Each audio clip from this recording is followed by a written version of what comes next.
Evening, how we doing? So I did get a new part in. I tried to make a video about it on Sunday. It's only a real small simple part, 2 bolts. Thought this would take 5 minutes. Rolled the bike out, had a quick look, did a little bit of pre-investigation, and it turns out the whole exhaust has to come off, so that can wait. But I've got another idea for tonight, so let's get stuck into it. So tonight we're going to talk about my personal top 3 modifications over £100. Now I know that sounds a bit random, but there's going to be another video, my top 3 modifications under £100, some significantly under, so we're getting both ends of the scale. But you know, if you own a Harley Davidson, most things cost over £100. HD in the US also stands for $100.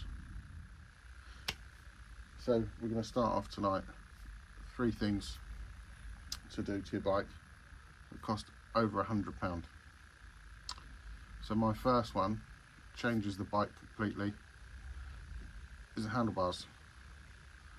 Bars change your comfort level, they change your riding position, they look cool as fuck, and I think it's the biggest single upgrade you can do to your bike outside of an exhaust. I think it's one of the more personalised parts of the bike. There's so many different bars out there, different shapes, different styles, different colours, that I think it's probably the biggest visual upgrade for the least amount of money. Least amount of money for a not bad amount of money if you can fit it yourself. So on the Glide I've got 14-inch black apes, but through the years on the different Harleys I've had every type of bar you can imagine. Apes are my favourite. Quite like having my arms up above the shoulders, just my preferred riding position. You can pick up a set of apes for anywhere from sort of 150 up to about 500 quid. Pretty self-explanatory to fit. The only ones I think are difficult on is the street glide, and even then it's just a process.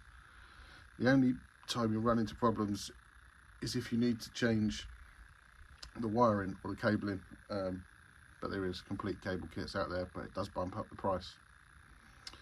But everything bumps up the price. So that's it. Number 1, handlebars. Biggest visual change, bang for buck, that you'll get on a Harley. Right then, so number 2, again is dual purpose, is the seat.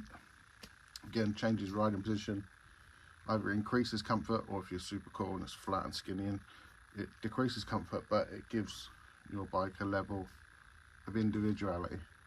Again, there's so many out there, so many different styles, colours, shapes, sizes, that I think to put a personal touch on your bike, it's up there, and that's why it's number 2.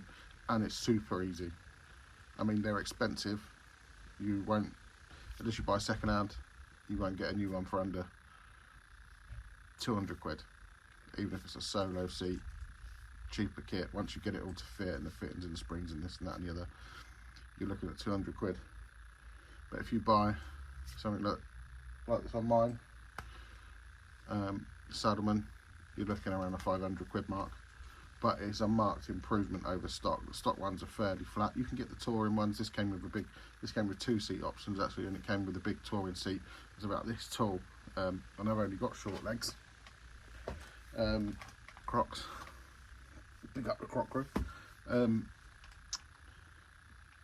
the regular seat, and that's.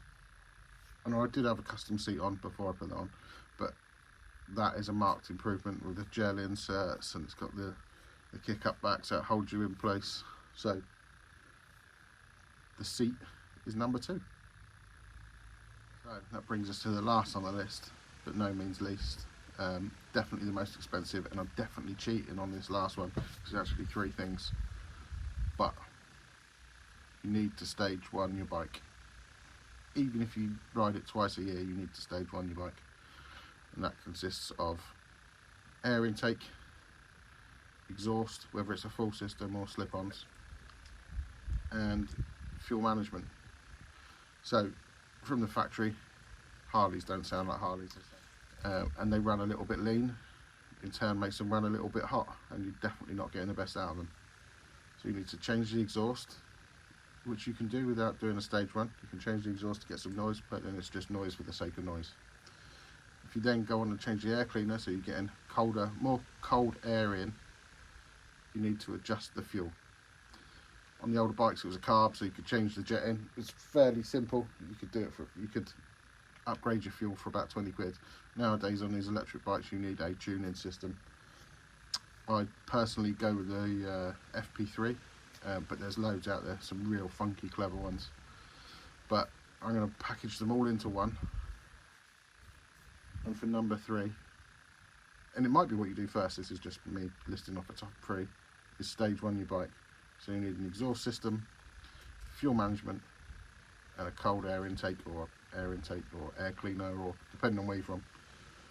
And that will improve your bike no end.